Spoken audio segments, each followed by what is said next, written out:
Buenas tardes.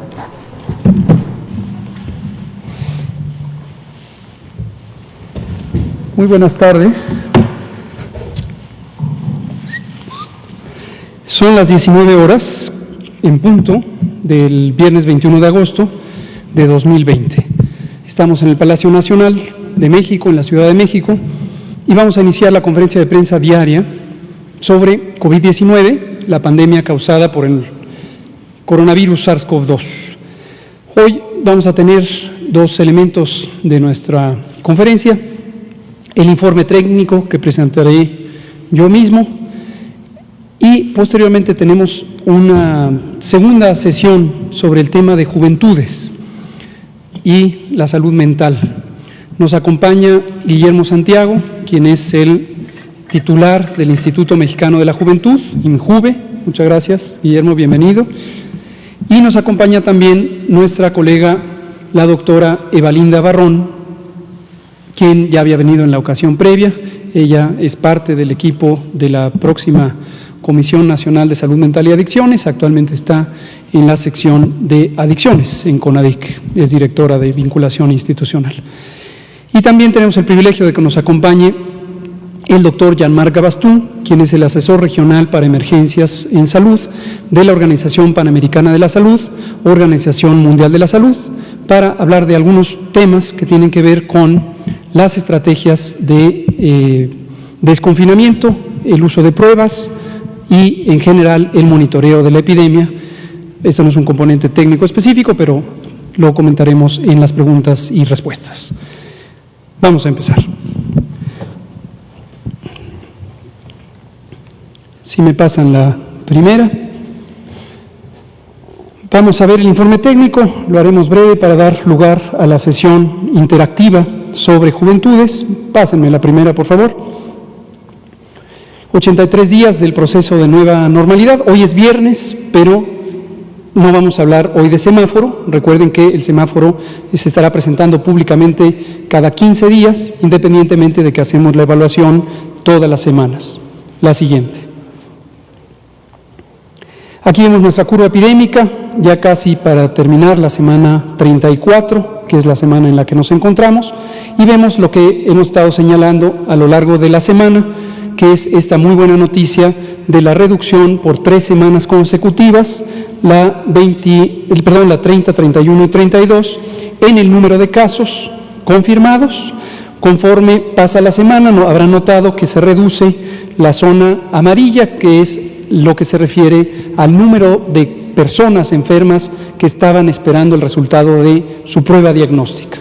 De tal manera que, aunque parece una gráfica idéntica a la de lunes, si la comparan con cuidado, verán que a lo largo de la semana ha ido cambiando, principalmente en la medida en que esta zona de transición de los casos sospechosos que están en espera del resultado han pasado a ser parte de los confirmados o de los descartados, de los casos que resultaron negativos. Generalmente sabemos que mientras sigue abierto el proceso de incorporación de datos, fundamentalmente hasta la semana 32, entonces podría aumentar el tamaño neto de la columna, lo que representa el número de casos registrados con fecha de inicio de los síntomas en esa semana. Y los resúmenes numéricos están en la parte baja de la diapositiva y los seguiremos presentando periódicamente. Bajo un punto porcentual, la positividad, tenemos 46% de positividad, abrimos la semana con 47% y 1.239.133 personas han sido estudiadas. Esto quiere decir, en México, recuérdenlo, la vigilancia epidemiológica tiene una entrada sindromática.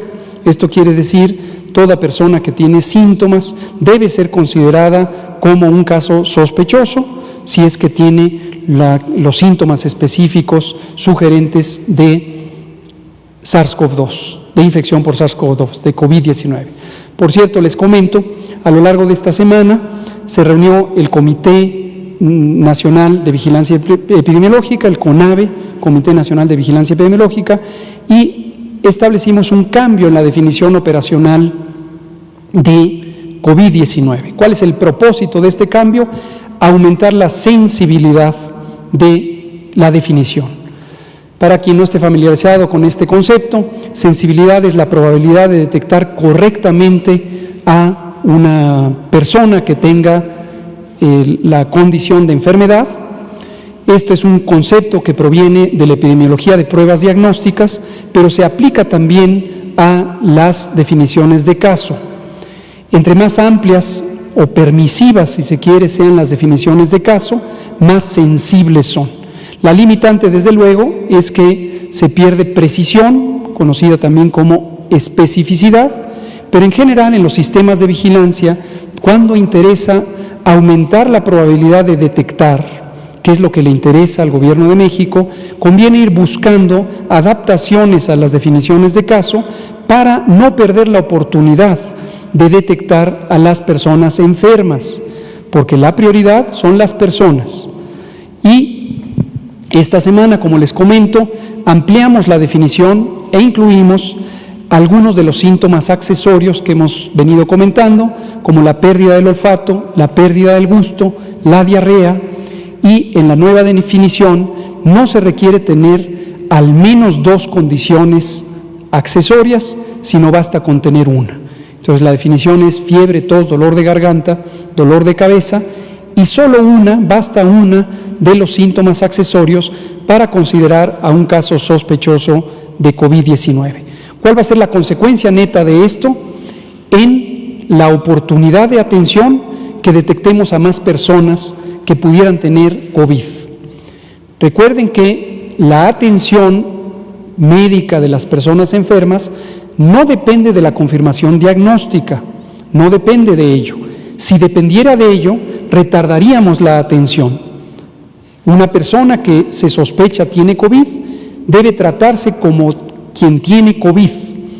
Dado que en el mundo entero no existe un tratamiento específico para COVID, no existe, les recuerdo eso, no existe un tratamiento específico que cure COVID, que combata el virus de manera directa. Los tratamientos que se deben usar en México y en el mundo entero son lo que médicamente se conoce tratamiento de soporte. La persona no grave se trata en casa. Y el tratamiento básicamente es con medicamentos para los síntomas, para quitar el dolor de cabeza, para quitar la fiebre. Hidratación, muy, muy importante, quisiera recordarle a todas las ciudadanas y ciudadanos, hidratarse es fundamental. Estamos hablando de que normalmente las personas necesitamos en promedio 2 litros de agua libre, de agua simple, al día, al menos. Si la temperatura ambiental es más alta, se necesita más agua porque se pierde más líquido a través del sudor, a través de la transpiración y la respiración. Si la persona tiene fiebre, necesita más líquido porque al aumentar la temperatura corporal se pierde más líquido. Entonces, en general, recomendamos al menos 2 litros, posiblemente 3 litros de agua libre al día, independientemente de que se coma sopa o se tomen otras fuentes de líquido en las frutas, por ejemplo. Y esto es un aspecto muy importante.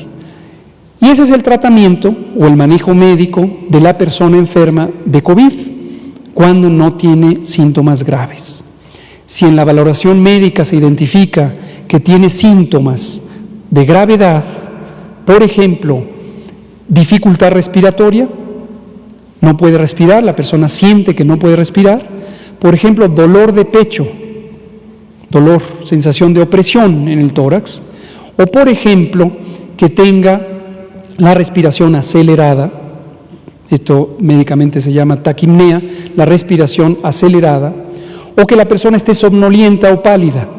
Estos son signos de alarma y la persona que tenga esto debe ir al médico independientemente de que tenga o no las condiciones de riesgo de complicaciones, que a estas alturas, espero, la gran mayoría de la población sabe cuáles son. Mayor de 60 años, diabetes, hipertensión, obesidad, etc.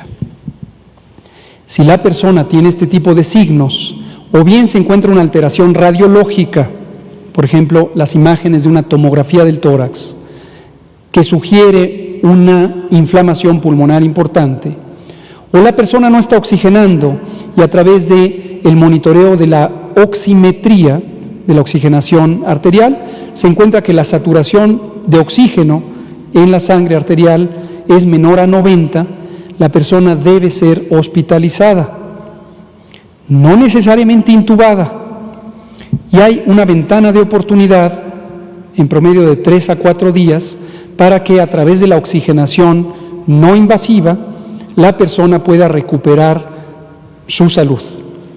Pero si se complica o se espera demasiado y no va al hospital para que se hagan estos monitoreos, entonces puede ser que llegue demasiado tarde. Y no queremos que pase eso. Por eso es que hemos ampliado la sensibilidad de la definición operacional de caso. Una consecuencia estadística es que puede aumentar el número de casos registrados. No pasa nada. Si aumentan, no pasa nada. Lo importante es que sean detectados con mayor prontitud. Así funciona la vigilancia epidemiológica en México. La siguiente. Aquí vemos la estimación. Recuerden que empezamos la semana el domingo cuando presentamos esta primera curva que termina en la semana 32 con una reducción entre la semana 31 y 32 de 19 puntos porcentuales. Y como lo decimos todos los domingos y a lo largo de la semana, en la medida que se van incorporando nuevos datos, aumenta la cantidad de casos registrados, particularmente en la semana más reciente del corte, en este caso la 32, y se borra un poco la magnitud de la reducción. Pero la buena noticia hoy, que es viernes, es que mañana cierra la semana 34, por lo tanto el domingo aumentamos una semana y ya es improbable que lleguen más datos de la semana 32, lo que ya permite suponer que esta reducción va a permanecer. Quizá un punto más porcentual se reduzca, pero cualitativamente lo que sugiere es esta reducción sostenida en las últimas 3 semanas. Igualmente el porcentaje de casos que están activos, esto es lo activo de la epidemia, todo lo demás es histórico, esto es un dato histórico, aquí hay personas contabilizadas que desde hace muchas semanas, desde hace meses, en su mayoría, están ya en su casa, desde luego excepto los casi 60,000 que lamentablemente perdieron la vida o quienes están en este momento todavía hospitalizadas a pesar de que no tengan la enfermedad en los últimos 15 días. Y se ha reducido a 7% la epidemia activa y la tendencia es progresivamente a la reducción. Lo mismo la mortalidad, esta tiene más semanas de descenso, prácticamente desde la semana 27 empezó a descender, más claramente en estas últimas 3 semanas, se redujo un poco la magnitud del descenso, habíamos arrancado la semana con 52%, hoy tenemos 42%, pero afortunadamente también está reduciéndose la mortalidad. Estos son los datos estimados, hemos incorporado siempre aquí el porcentaje de personas que aunque todavía no tenemos el resultado de la prueba, sabemos que podrían resultar positivas. Y estimamos que en este momento ya estaríamos en 61.501 defunciones y 41.778 casos activos. La siguiente. Finalmente, la ocupación hospitalaria. Recordamos nuevamente, la ocupación hospitalaria es importantísima porque es lo que nos ha permitido a lo largo de toda la epidemia que no tengamos eventos fatales por el hecho de que no se les pueda recibir. Esto fue una meta desde el principio, esto es parte de la respuesta ante las pandemias de esta naturaleza, está descrito en los manuales de preparación y respuesta ante pandemias con el modelo de influenza desde al menos 2005. Y tenemos 38% de nuestra ocupación hospitalaria destinada a la infección respiratoria aguda grave. En este momento está en esa cantidad, 38% de las 31.513 camas que han sido destinadas para la atención de infección respiratoria aguda grave, el síndrome clínico de COVID. Y tenemos 4 entidades federativas que tienen ocupaciones por arriba del 50%, son Nayarit, Nuevo León, Colima y Coahuila. En este momento tienen más del 50% de ocupación, con estos porcentajes aquí mostrados, 67, 65, 57 y 52. El resto tienen menos del 50% de ocupación.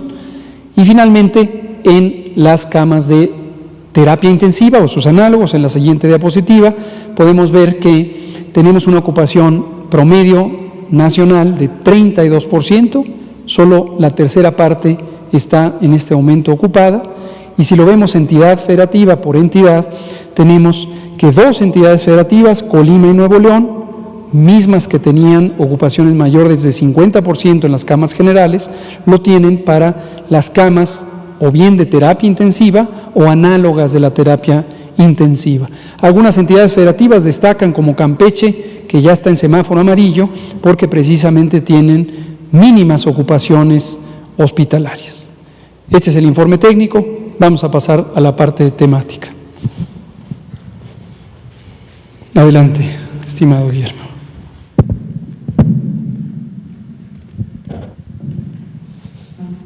Buenas tardes a todos y a todas, nos da mucho gusto poder estar aquí. Justo compartirles, como ya lo hemos mencionado con anterioridad, que estamos en el mes de las juventudes, dado que el día 12 de agosto es el Día Internacional de la Juventud, y justo este año tiene como tema el compromiso de las juventudes hacia una acción global.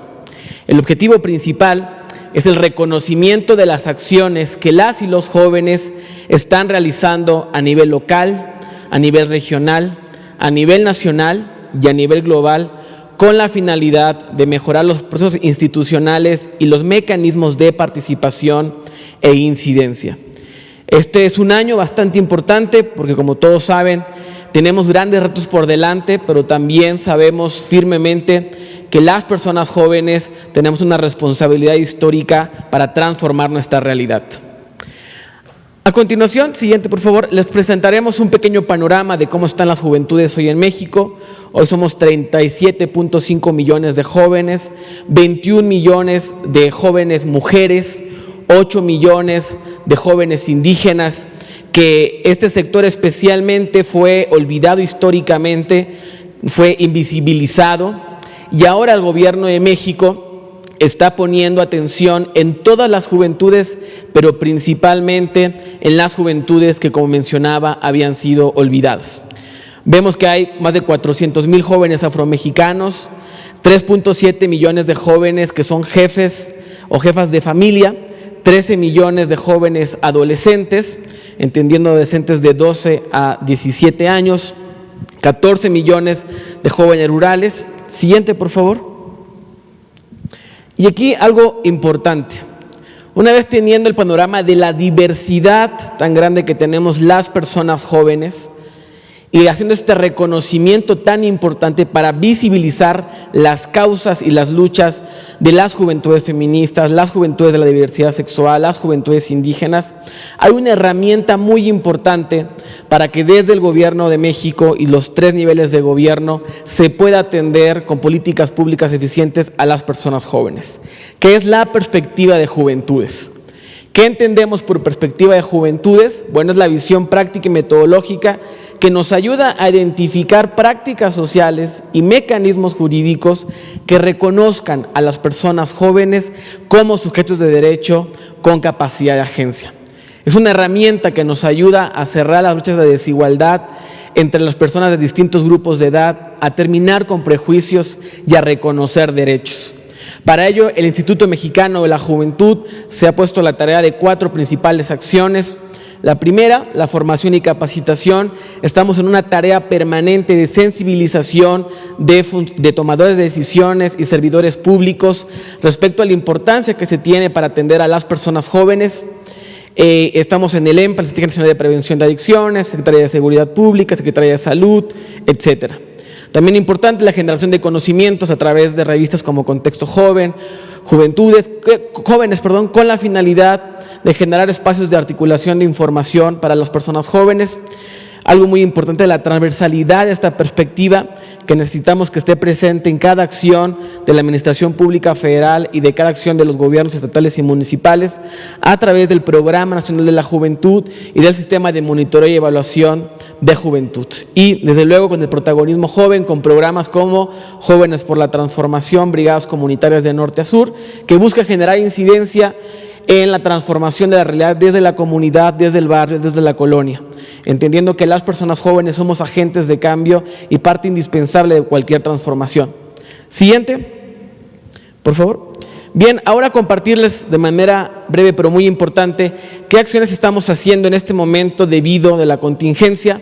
Hemos lanzado el programa Raíces, que es la ruta de acompañamiento para la innovación y creación de emprendimientos en economía social. Es con la finalidad de poder brindar una capacitación a 3,000 jóvenes de todo el territorio nacional para que puedan tener las habilidades, información y técnica para poder generar emprendimientos sociales. Este programa está en conjunto con el Instituto Nacional de Economía Social, quien ha sido un gran aliado para las juventudes de México. Justo es de manera virtual, por el tema de la contingencia no puede ser presencial. Tiene una duración de 2 meses, una dinámica de práctica, pero también teoría, y el registro se entiende hasta el 28 de agosto, se extiende el registro a este programa y se comienza a partir del 31 de agosto. Entonces yo hago una invitación general a todas las y los jóvenes del país que quieran emprender de manera colectiva, cooperativa, de manera social, que se inscriban, es completamente gratuito. Queremos estar con ustedes, queremos darles este acompañamiento y que sepan que el Instituto Mexicano de la Juventud está ahí. Y por último, quisiera hacer este recuento del programa Contacto Joven, Red Nacional de Atención Juvenil. Como lo hemos mencionado, el tema de salud mental es muy importante para las juventudes del país. Justo se arrancó el día 10 de julio y aquí están un poco de los porcentajes de las llamadas que hemos recibido de jóvenes de todo el territorio nacional. La principal causa por las cuales nos han llamado, el 43%, es por temas de estrés, ya sea por la pérdida del empleo, por la situación en la que vive su familia, por la situación en la que está su entorno. El segundo principal tema es por el tema de emociones, identificar qué emociones estamos sintiendo y reconocerlas, desde luego. Algo sumamente importante es que terminemos con los prejuicios que durante décadas han existido para el tema de atención de la salud mental. El 14% ha sido por pensamientos en los cuales hay una intención de lesionarse el cuerpo, que esto es un tema muy importante que necesitamos atender de manera profunda y de manera integral. Y bueno, los demás temas, crisis, violencia también y sustancias psicoactivas. La siguiente es nuevamente la invitación para todos las y los jóvenes del país que necesitan acompañamiento emocional, que es muy fácil contactarte con este programa. Hay solamente mandar la palabra contacto en un WhatsApp al 55 72 11 2009, repito, 55 72 11 2009, y de manera inmediata se pondrán en comunicación con ustedes para darles este seguimiento, para poder apoyarles, para saber que no están solos, que no están solas. Este año es sumamente importante para las y los jóvenes del país y de todo el mundo, porque es justamente la oportunidad de trabajar de manera colectiva para poder superar estos problemas. Y que sepan que el gobierno de México es un aliado de las juventudes, porque justo este año hay una inversión histórica nunca antes vista de más de 419,000 millones de pesos, que está destinado directamente para atender y apoyar a las juventudes, pero principalmente a las y los más pobres. Agradezco este espacio y a continuación tendremos un conversatorio interactivo con jóvenes de todo el país, al cual le cedo la palabra a la doctora Eva Linda. Muchas gracias. Muchísimas gracias, Memo. Con permiso, señor subsecretario. Doctor, con permiso. Algo importante para la Secretaría de Salud, para el componente de salud mental, fue poder platicar con los jóvenes. El primer programa que empezamos fue la Estrategia Nacional para Prevención de Adicciones, que tenía énfasis en niños, niñas y juventudes. Y cómo podemos acercarnos a alguien que no ha sido escuchado durante tanto tiempo. Así que INJUVE se volvió no solamente receptores de la atención y de todos los materiales de prevención que se planearon, se volvieron actores que hacían que la campaña pudiera llevarse en territorio, la estrategia pudiera llevarse en territorio. Así que escucharlos ha sido prioritario y por lo tanto hoy ellos quieren preguntarle cosas en específico al doctor López-Gatell, porque tienen muchas dudas y también tienen muchísimo que aportar para la parte de salud mental de la Secretaría de Salud. Ha sido fundamental todo su conocimiento y todo su compartimiento de saberes.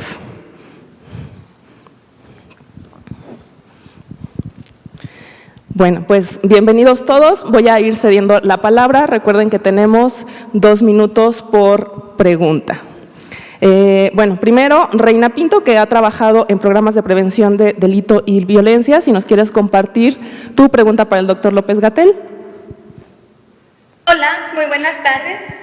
Mucho gusto, un placer estar aquí con ustedes, al doctor Gatell, al director Guillermo y a la doctora Evalinda. Yo soy Reina Pino, feminista sonorense que vive en Ciudad Juárez, Chihuahua, y mi pregunta para el doctor Gatell es la siguiente. ¿Cuál es la perspectiva del gobierno mexicano para implementar la estrategia de vacunación masiva para que ésta llegue a toda la población, incluida la población que se encuentra en entornos con mayor marginación, como la población migrante que se encuentra actualmente en el país, y si esta vacuna será gratuita para todos y todas? Muchas gracias. Muchas gracias, Reina Pino. ¿Te refieres a la vacuna COVID, cierto? ¿O en general las vacunas?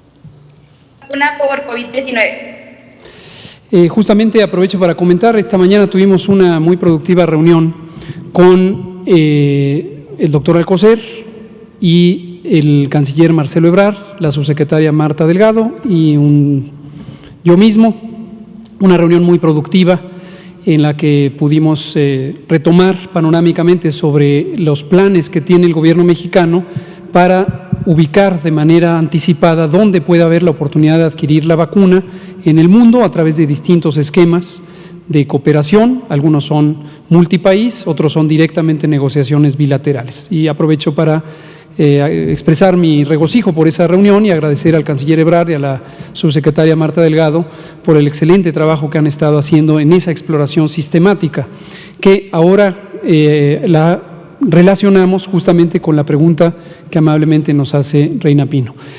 La vacuna definitivamente va a ser de acceso universal. El Gobierno de México tiene la firme convicción de que el derecho a la protección de la salud tiene que garantizarse para todas las personas que residen en el territorio nacional, mayormente los connacionales, ciudadanas y ciudadanos mexicanos. Este es un esfuerzo que va más allá de la epidemia de COVID y que es parte del programa de gobierno, y una de las prioridades de este programa de gobierno es la salud precisamente. En ese sentido, las vacunas en México siempre han sido gratuitas, afortunadamente, desde que existe nuestro Programa Nacional de Vacunación Universal, establecido en 1973, y ha sido orgullo de México tener un programa muy bien estructurado. Ha habido algunos retos en su capacidad de sostener la cobertura vacunal, particularmente en los últimos 7 años. Ha habido algunas insuficiencias en el abasto de vacunas. Esto es algo que quizá no todo el mundo conoce, pero lo tenemos documentado. Algunas vacunas del esquema convencional, incluida la de sarampión, tuvieron desabasto en 2015, 16, 17, 18 y en 19 porque no se logró el abastecimiento de vacunas en los contratos establecidos en el sexenio anterior. Aprovecho para que la gente lo conozca. Pero respecto a la vacuna de COVID, también sépase que todavía no hay una vacuna que haya demostrado su eficacia, su seguridad y calidad.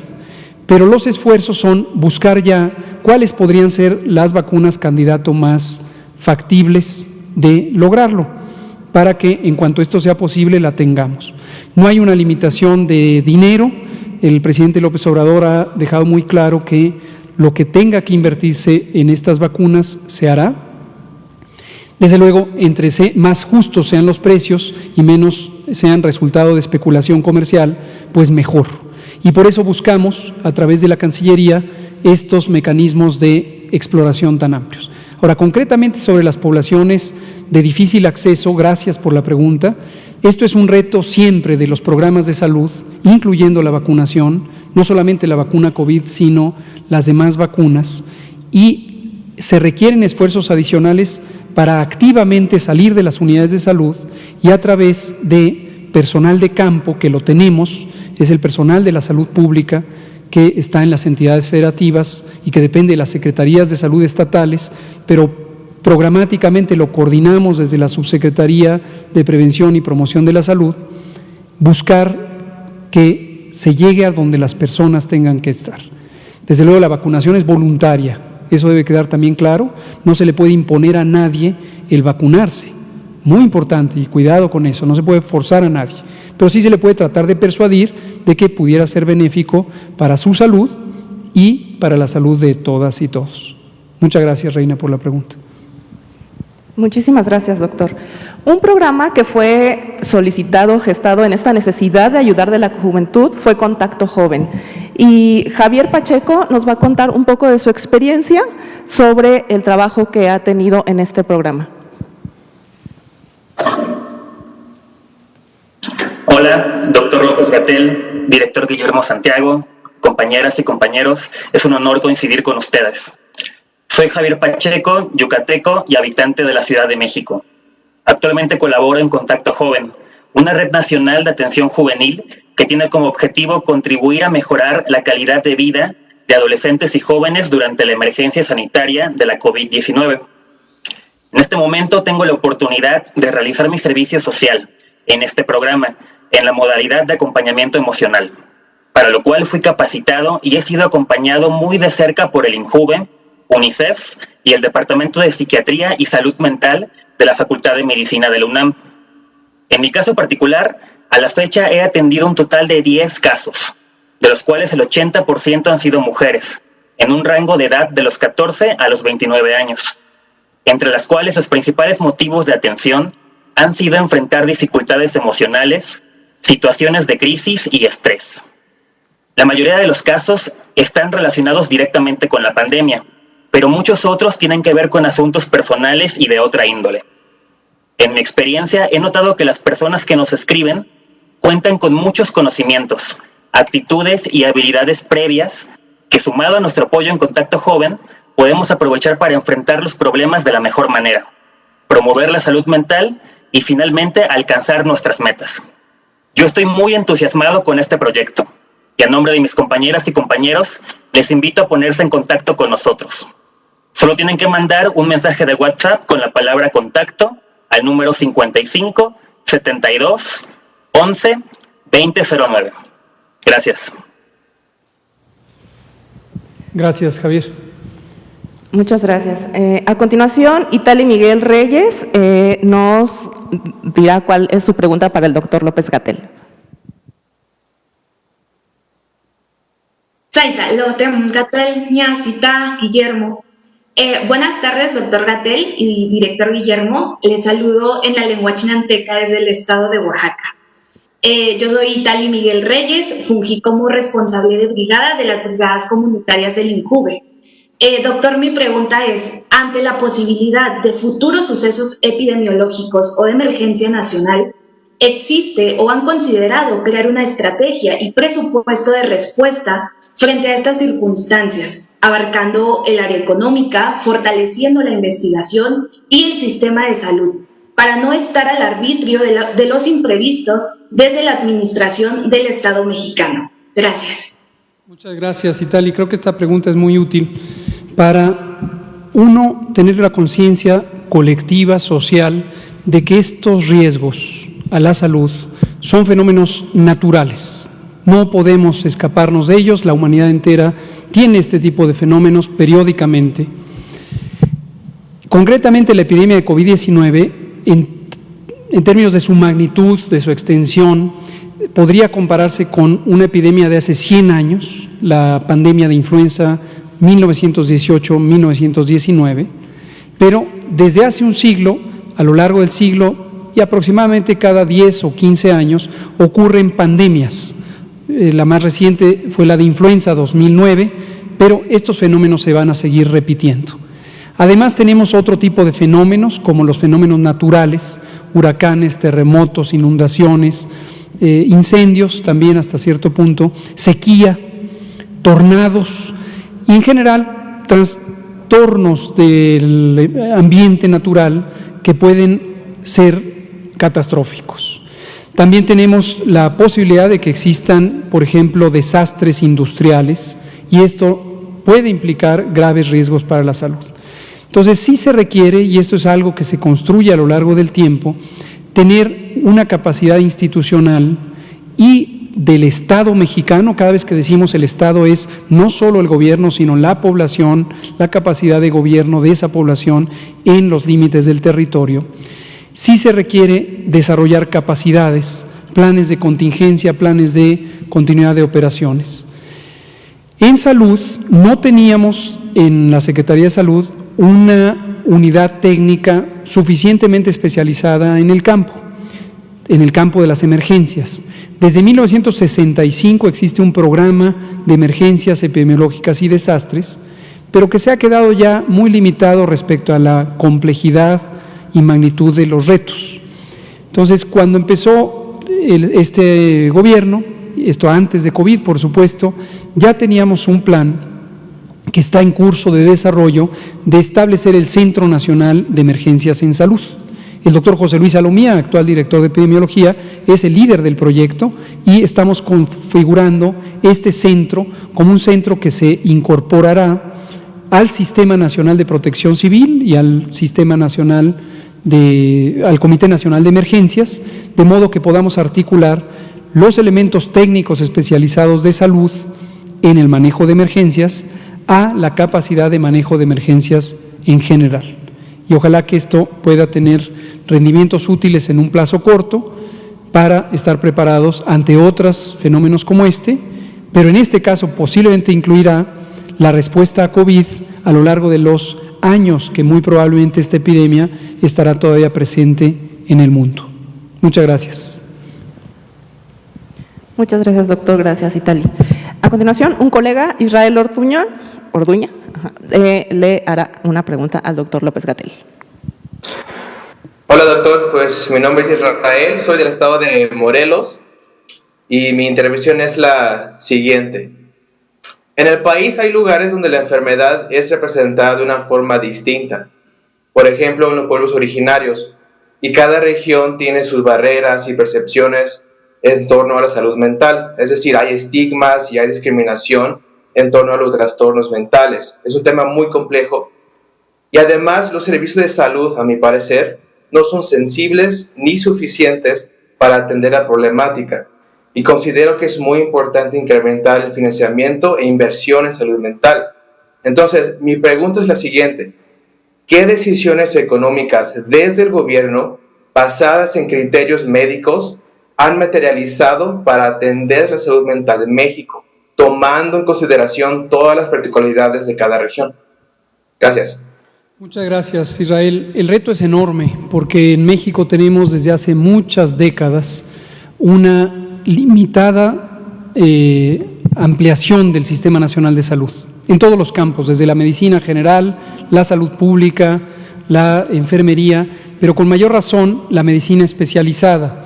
Se ha calculado que tenemos un déficit de 240,000 personas trabajadoras de la salud desde hace 10 o 15 años. En el campo de salud mental tenemos aún mayor precariedad. Tenemos algunas capacidades institucionales, tenemos 45 centros de salud mental, tenemos algunos hospitales de salud mental, pero tenemos poco personal, pocas capacidades estructurales y tenemos además un modelo de atención en salud mental ya muy obsoleto, que tiene importantes contradicciones con los derechos humanos, con la sensibilidad cultural y social y con el respeto a la dignidad de las personas. Desde que empezó el gobierno empezamos a enfatizar esto. El doctor Jorge Alcocer, nuestro secretario de Salud, fue muy claro en decir esta es una de las prioridades fundamentales y por eso estamos estableciendo la Comisión Nacional de Salud Mental y Adicciones, en primer lugar para buscar la integración de las capacidades de atención preventiva, curativa, rehabilitatoria, de integración social en salud mental, con el enorme reto de atender desde la prevención las adicciones. Lo vamos a integrar todo en esta comisión y el plan empezó a trabajar desde el inicio. las personas que están al frente, que han venido aquí en varias ocasiones, el doctor Juan Manuel Quijada, el doctor Gadi Sabiki, la doctora Lorena Rodríguez Bores, la doctora Evalinda Barrón aquí presente, Diana Tejadilla que está al fondo del salón, entre muchos otros colegas, están empujando este cambio de enfoque. Las entidades federativas están haciendo su parte, algunas entidades federativas, pongo el ejemplo de Yucatán, sin ánimo de menospreciar los esfuerzos que hacen otras entidades, están desarrollando también instrumentos y programas, por ejemplo, de prevención del suicidio, de detección temprana de la depresión o los trastornos depresivos. Estamos impulsando en combinación o en colaboración con el legislativo un cambio a la legislación para que pueda haber un capítulo específico de salud mental en la Ley General de Salud.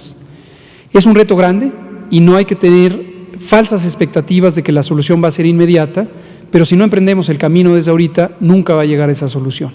Entonces ya lo hemos emprendido y hay que ir reclutando la conciencia pública para tener un abordaje mucho más sensible al respeto de la dignidad de las personas. Gracias, Israel. Muchas gracias, doctor. Gracias, Israel. Sí, para los profesionales de la salud mental, psiquiatras, psicólogos, trabajadoras sociales, esto es una gran alegría y también mucho trabajo que estamos haciendo con el acompañamiento de INJUVE. A continuación, Fátima Soriano, que ha trabajado mucho en el empoderamiento de las juventudes en las comunidades, nos hará una pregunta. Bueno, al doctor le hará una pregunta. Hola, buenas tardes, doctor Gatell. Mi nombre es Fátima Soriano, soy del hermoso estado de Zacatecas, de una ciudad que gran parte de su economía es gracias al turismo, de la capital.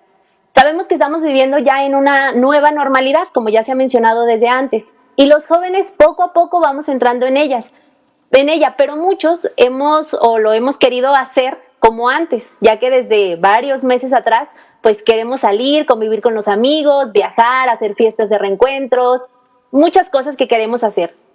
Pero también hemos visto cómo en otros países ya ha habido un rebrote importante y en algunos lugares pues se ha culpado a los jóvenes. ¿Cómo en nuestro país los jóvenes podemos contribuir y aportar en esta nueva normalidad, ayudando a evitar rebrotes, pero también ayudando a aprender a vivir de una manera diferente? Gracias. Muchas gracias, Fátima. Creo que es una pregunta muy interesante, difícil de responder porque no hay una solución única. Lo primero que sí me llama la atención es esta idea de que se culpa a los jóvenes. Considero que no hay que culpar ni a los jóvenes ni a nadie. Nadie es culpable de un fenómeno colectivo tan complejo como puede ser una epidemia. Ni jóvenes, ni adultos mayores, ni niños, ni nadie. Pero sí hay que entender cómo la dinámica de transmisión, es decir, la manera en que la epidemia cambia en el tiempo y también cambia en el territorio, depende de nuestros comportamientos individuales cuando se suman o se multiplican con los comportamientos de todas las demás personas. La juventud, desde luego, es una época maravillosa en donde existe gran propensión a que las cosas se resuelvan hoy y de manera inmediata y también una gran propensión a la colectividad. Hay un elemento de riesgo que es muy directo y muy simple. La proximidad física aumenta la vulnerabilidad, aumenta el peligro de que haya contagios. Desde luego hay características de la juventud que propician esta cercanía física, lo cual es hermoso, pero puede ser un elemento de riesgo de contagios. Ahora, la juventud tiene también otra virtud muy grande en general, que es esta energía de altruismo, esta propensión a involucrarse en los temas de interés público, y pueden ustedes contribuir como juventudes a propagar mensajes clave de prevención y aprovechar no solamente los mensajes básicos fundamentales de prevención de COVID, sino también de otros temas que son de gran interés. La prevención del embarazo en la juventud, los embarazos no deseados, la prevención del uso de sustancias psicoactivas o el abuso de las mismas, la prevención de accidentes o lesiones de tráfico, que también son la primera causa de muerte en la juventud, la prevención del consumo excesivo de alcohol, entre otros muchos. Y considero que ustedes pueden ser un instrumento de cambio en la sensibilidad social respecto a la prevención, permeando en la bisagra generacional entre personas adultas y adultas mayores y desde luego hacia la niñez. Gracias, Fátima. Muchas gracias, doctor. Gracias, Fátima. Cristian Ponce de León, biólogo que ha trabajado muy de cerca con la EMPA, nos va a realizar una pregunta. Buenas noches, doctor Hugo López-Gatell, doctora Evalinda Barrón, director Guillermo Santiago y personas que nos acompañan. Reciban un cordial saludo desde la ciudad de la Cantera Rosa, Morelia, Michoacán.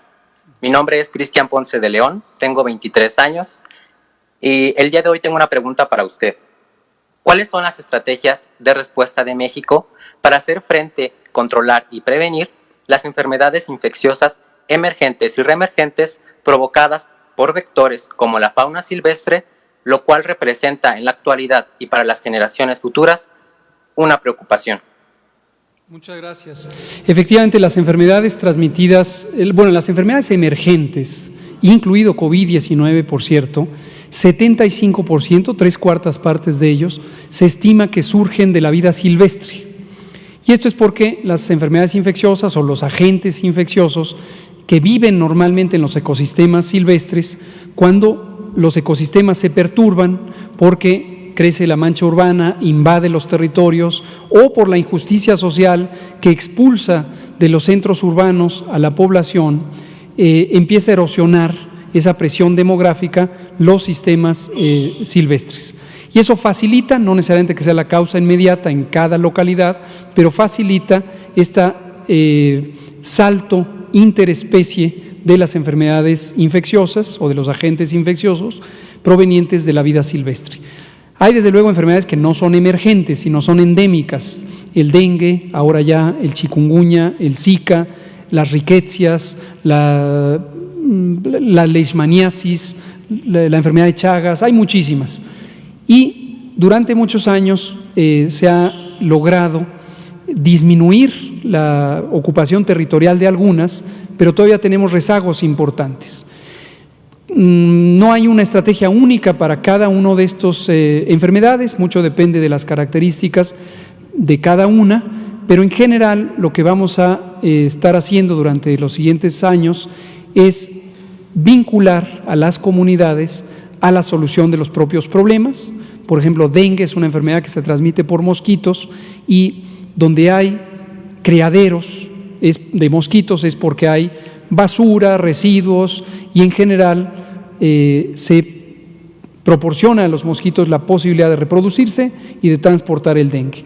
Si no hay una movilización comunitaria efectiva y se logra quitar los residuos de agua que favorecen el desarrollo de mosquitos, pues es estar gastando en insecticidas y necesariamente estar dañando los ecosistemas con insecticidas sin resolver los mecanismos de fondo. Usé este ejemplo de dengue. Las otras enfermedades tienen sus particularidades. Estamos involucrados también en una estrategia subcontinental de eliminación de paludismo, en la que nos apoya la Organización Panamericana de la Salud y esperamos tener cierto progreso en alcanzar algunas metas rumbo a la eliminación de paludismo.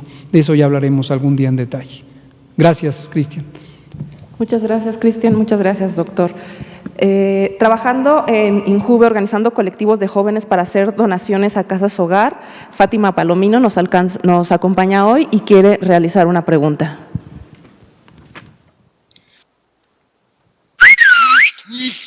Buenas tardes.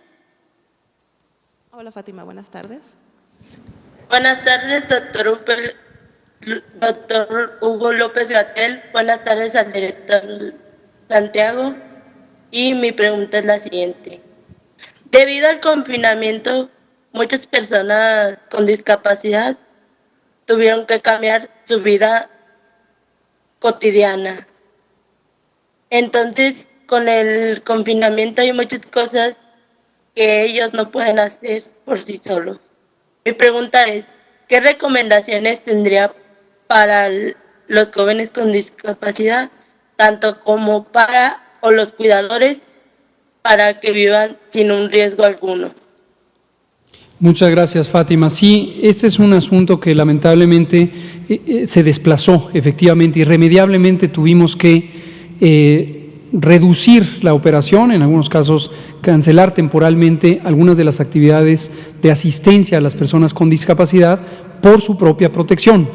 Es decir, son la terapia de rehabilitación en algunos casos era una experiencia de acercamiento físico que aumentaba la propensión de las personas con discapacidad a ser contagiadas o viceversa de las personas hacia los y las fisioterapeutas. Esto ya desde hace varias semanas, más de un par de meses, se empezó a liberar esta actividad en la medida en que empezó a reducirse el riesgo y se empezó a abrir los campos clínicos de la rehabilitación. Por cierto, la Fundación Teletón fue una aliada fundamental para poder dar continuidad a muchas de las actividades que en algunos territorios eran de mayor necesidad. Respecto a la prevención es la misma en personas con discapacidad que en personas sin discapacidad. Tiene que ver con mantener la sana distancia, principalmente respecto a la vía respiratoria, usar los cubrebocas. Aquí es otro ejemplo, igual que en el transporte público, donde el uso de cubrebocas por la proximidad, que es irremediable, puede jugar un papel importante. Y desde luego el lavado de manos, y si alguien tiene síntomas, pues abstenerse de acercarse a otra persona, sea que se trate de la persona con discapacidad o la persona que asiste a alguien con discapacidad. Pero es algo relativamente temporal o pasajero y esperamos que conforme vaya continuando el descenso de la curva epidémica, se restablezca de manera completa los servicios de rehabilitación en todos los aspectos. Gracias, Fátima. Gracias, doctor. Gracias, Fátima. Dando apoyo a Fuerzas Armadas mediante protocolos de bioseguridad, Víctor Rafael Flores nos va a contar brevemente, en 2 minutitos, su experiencia durante la pandemia.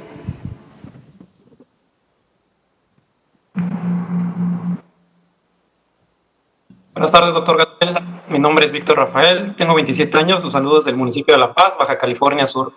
Por la contingencia del COVID-19, varias personas se quedaron sin empleo. A raíz de eso, impulsamos una iniciativa llamada Alianza Comunitaria por Baja California Sur, en la que estamos participando cerca de 83 organizaciones de la sociedad civil y empresas.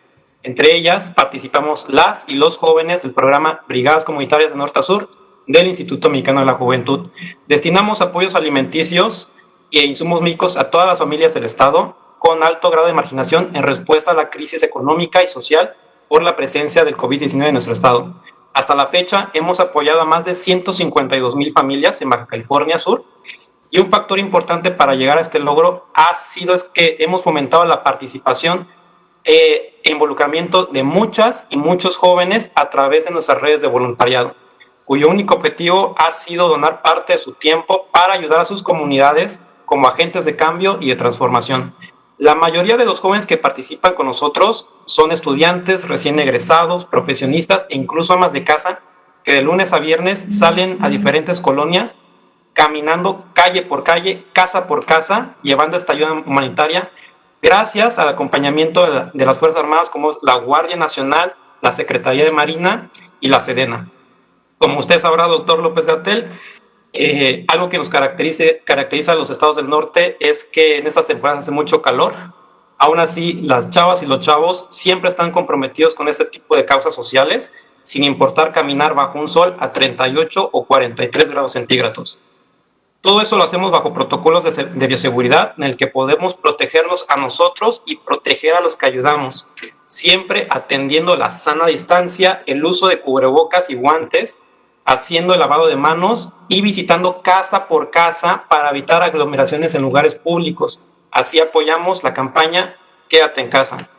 Con esto, una vez más, así como en el terremoto del 19 de septiembre, demostramos que en tiempos de crisis nacional, las y los jóvenes traemos bien puesta la camisa por ayudar a nuestro país y salir adelante.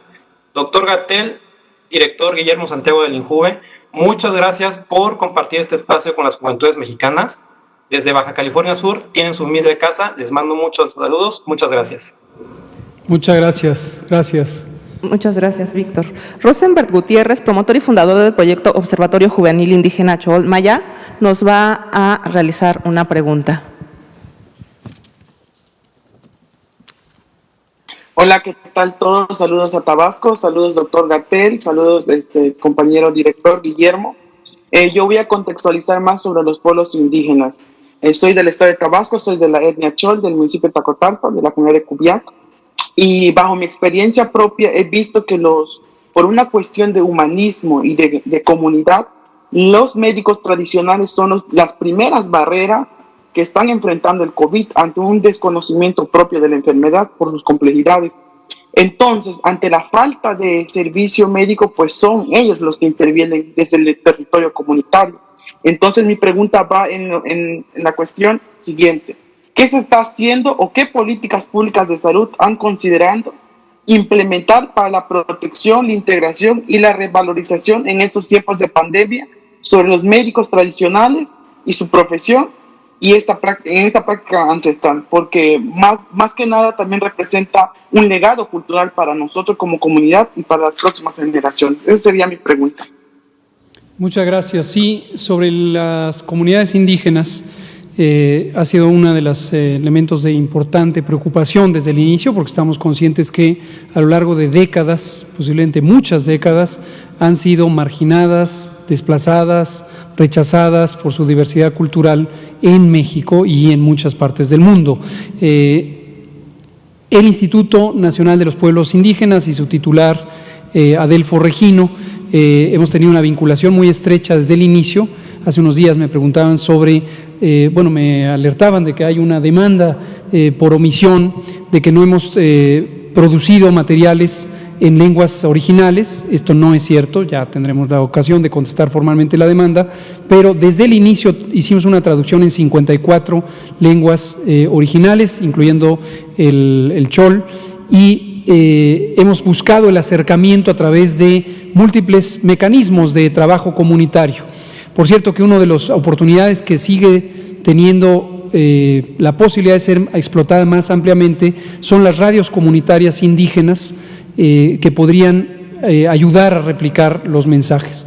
Respecto a la medicina tradicional, desde luego hay un bagaje cultural importantísimo ahí que nos puede servir en estos momentos en múltiples sentidos, sería muy largo explicarlo, pero lo estamos buscando a través de estas redes comunitarias que estuvimos promoviendo en Chiapas, en Puebla, en Tabasco, precisamente en días recientes, y que continuamos. Ya no hemos hecho las giras por ahí, pero nuestros grupos técnicos están vinculándose en los estados.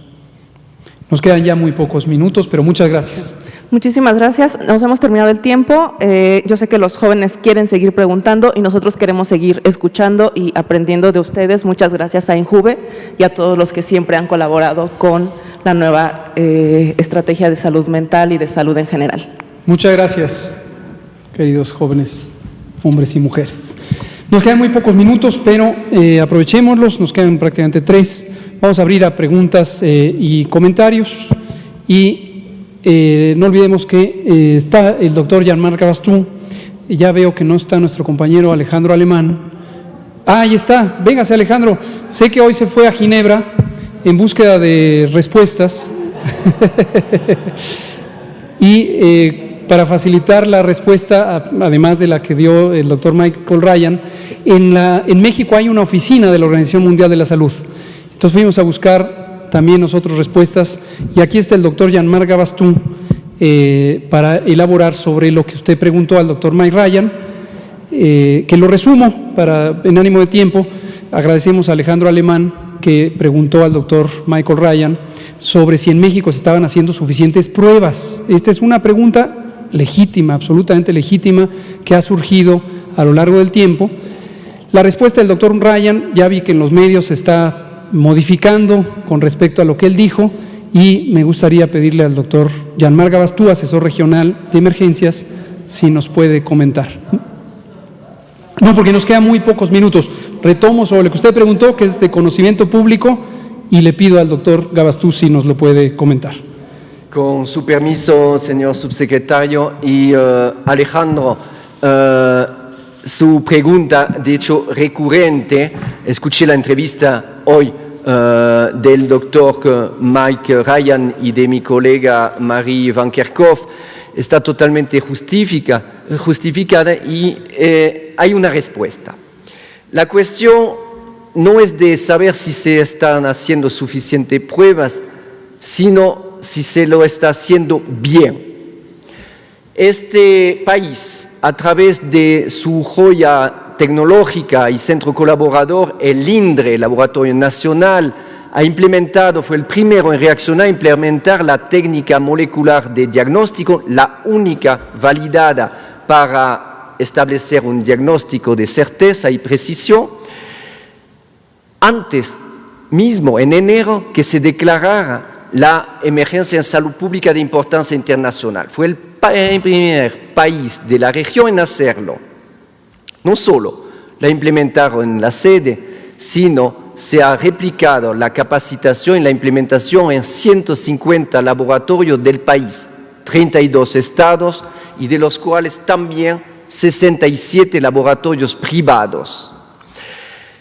Si bien el laboratorio es un elemento esencial en la vigilancia para la detección, el aislamiento de los pacientes, su valoración y atención temprana, salvar vida. Y dos, para monitorear la magnitud, las características y las tendencias de la epidemia en el país, para tomar medidas de salud pública. Estamos hablando de la reducción de la transmisión de persona a persona. El laboratorio no es la única herramienta de vigilancia.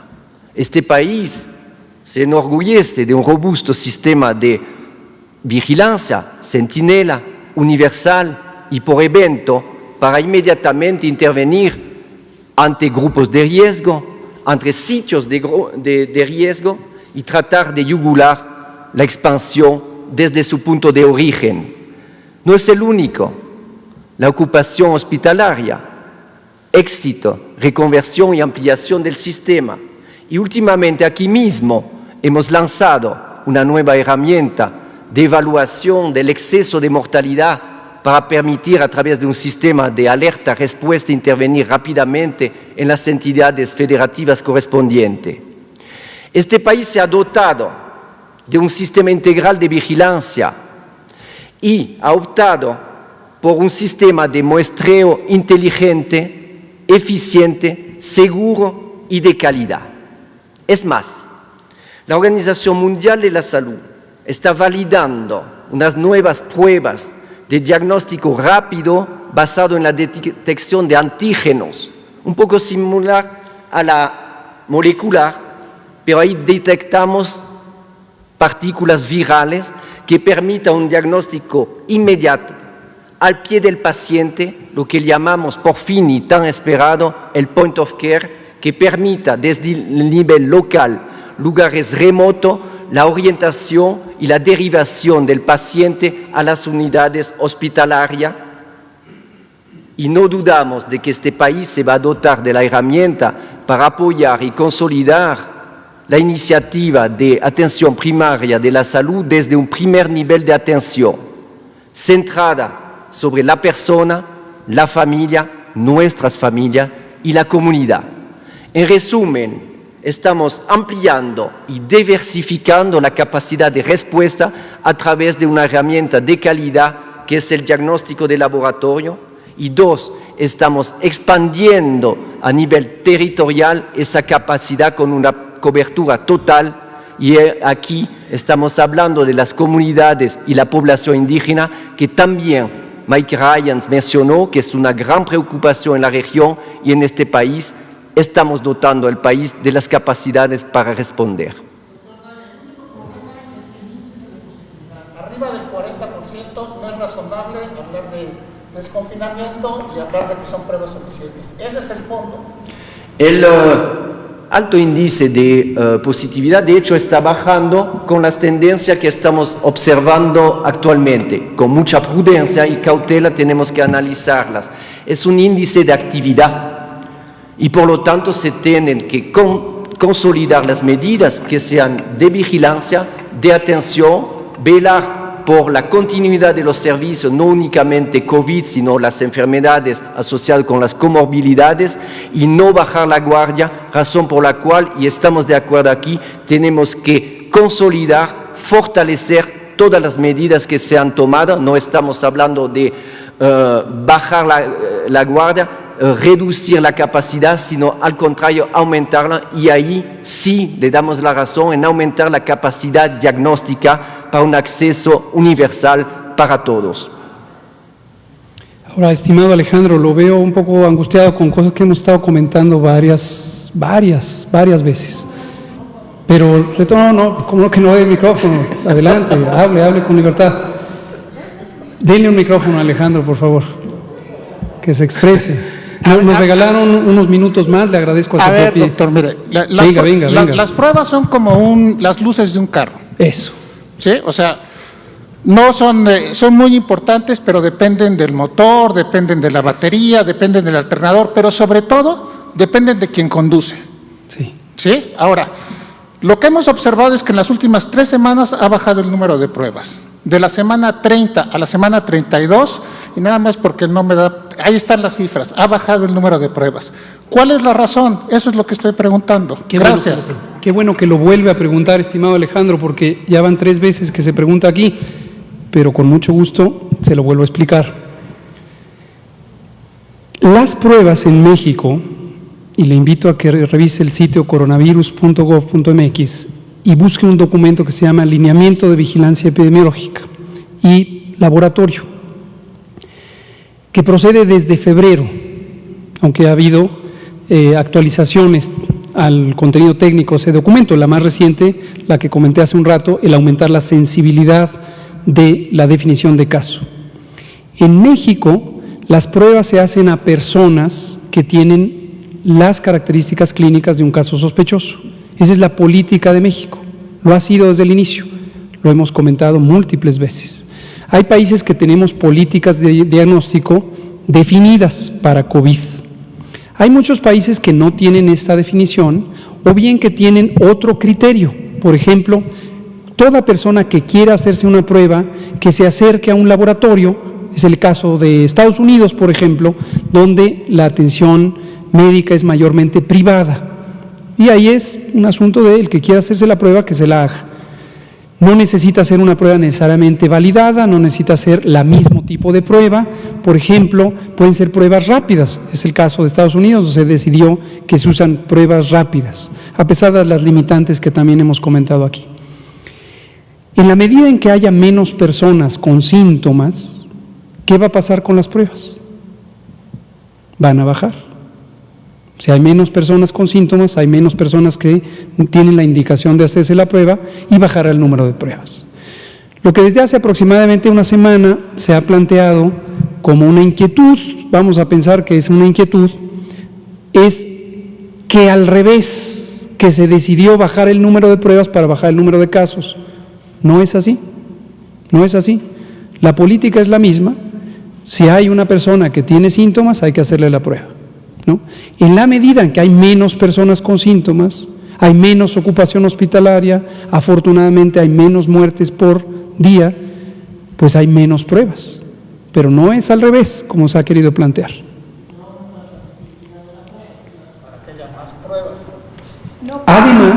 Además, en los esfuerzos comunitarios, esto no empezó ayer, esto tiene meses o un mes y medio por lo menos.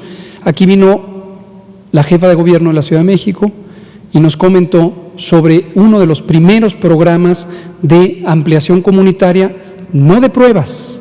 La meta no es hacer pruebas, sino de detección por los múltiples mecanismos que acaba de comentar el doctor Jean-Marc Gabastú y que hemos comentado aquí, que es la vigilancia sindromática, la vigilancia basada en eventos, la vigilancia de ocupación hospitalaria, la vigilancia basada en laboratorio, etcétera, etcétera, etcétera. Entonces, hay 12 componentes de un sistema integral de monitoreo de la respuesta que se complementan unos a otros. Me parece legítimo que haya esta inquietud de las pruebas, pero creo que es útil que ya se visualice que las pruebas, me gustó su analogía del carro, es un componente de muchos. Muchas gracias. Gracias, muy buenas noches, son las 20:09 y gracias por los 10 minutos adicionales que nos dio CEPROPIE. Nos vemos mañana. Gracias.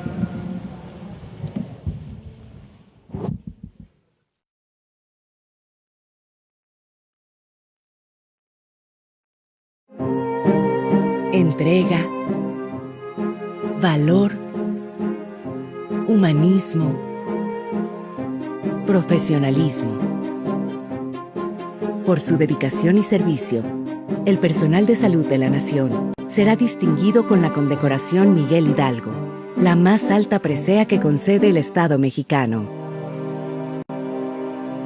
Condecoración Miguel Hidalgo.